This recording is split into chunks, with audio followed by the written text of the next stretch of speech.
Halo, selamat datang di channel aku ya Travel Story. Please support channel aku dengan subscribe. Kali ini aku akan cerita tentang pengalamanku waktu solo traveling di Bangkok Maret 2022. Waktu itu pandemi belum berakhir, jadi harus memilih hotel SHA++ yang terintegrasi dengan rumah sakit kaitannya dengan penanganan COVID-19.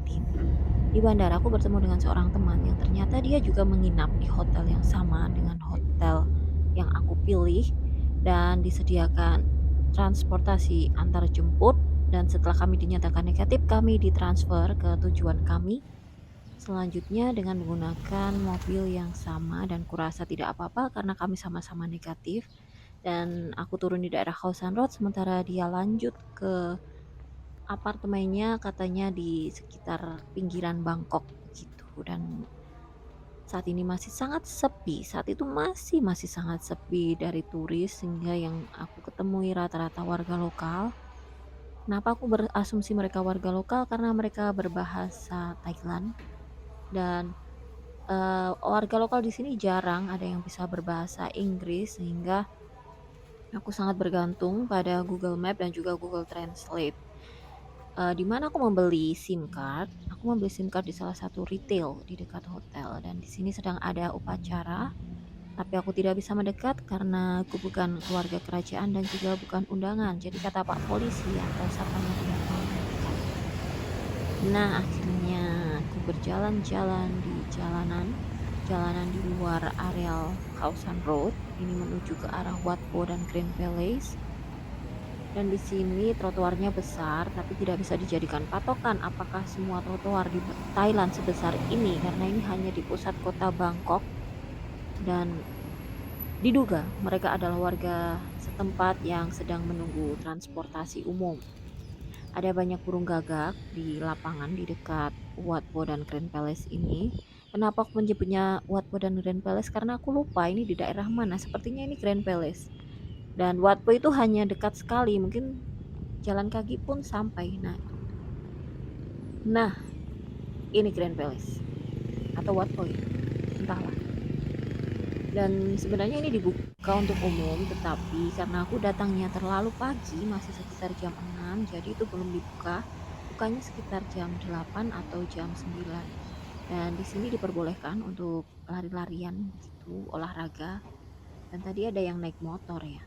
Dan kenapa dia ngebut?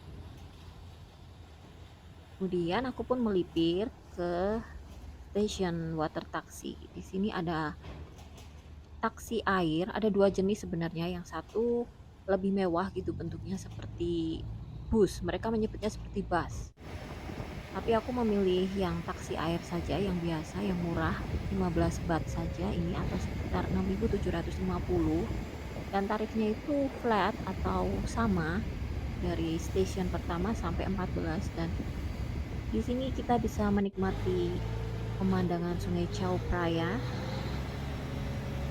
Dan di setiap stasiun nanti akan ada peta daerah-daerah mana yang berdekatan dengan stasiun tersebut. Diduga ini semuanya juga adalah warga lokal, tapi saya juga hanya menduga dan mengira-ira karena semuanya diam.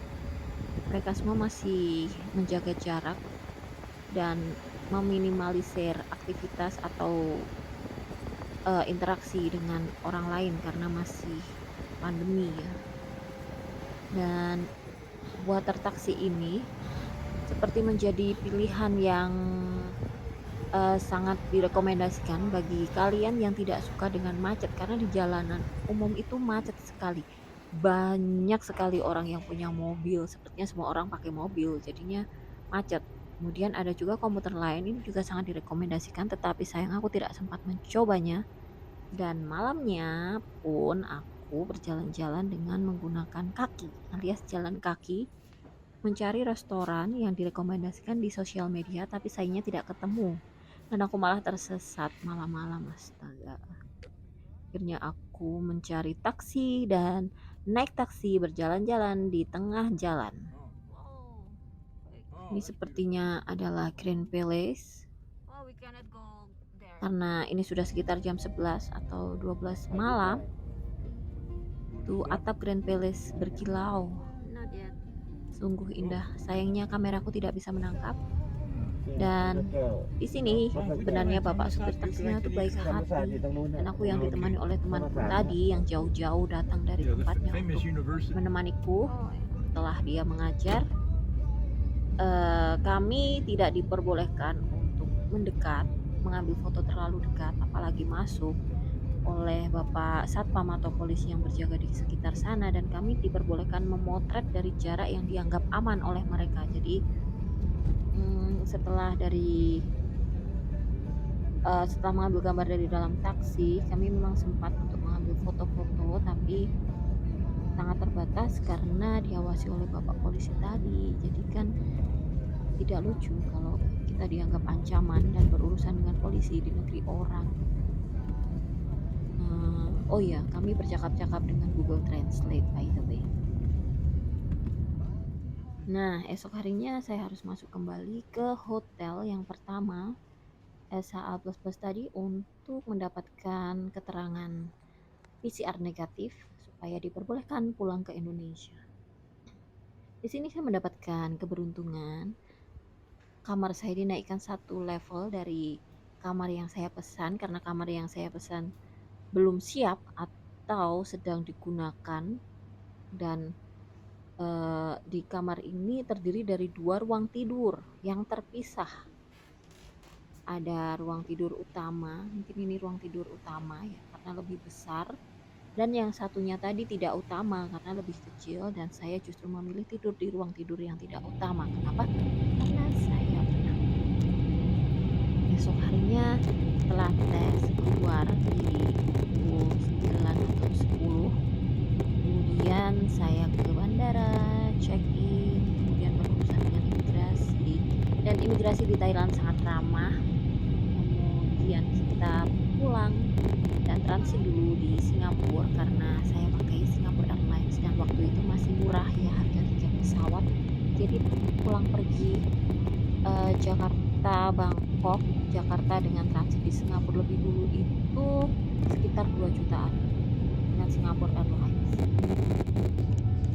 Dan untuk masuk di Indonesia itu salah satu syaratnya adalah hasil tes negatif atau PCR, hasil tes PCR yang expirednya itu 3 hari, dan di Indonesia itu harus diperlihatkan bersama dengan berapa kali kita mendapatkan suntikan COVID. Disarankan 3 kali karena kalau cuma 2 kali nanti kita akan diminta untuk isolasi di salah satu hotel yang sudah direkomendasikan, dan waktu itu saya sebetulnya juga langsung masuk ke hotel tapi hanya untuk tes PCR. Jadi jika nanti tes PCR negatif kita boleh keluar. Oke, sampai jumpa lagi. Bye bye.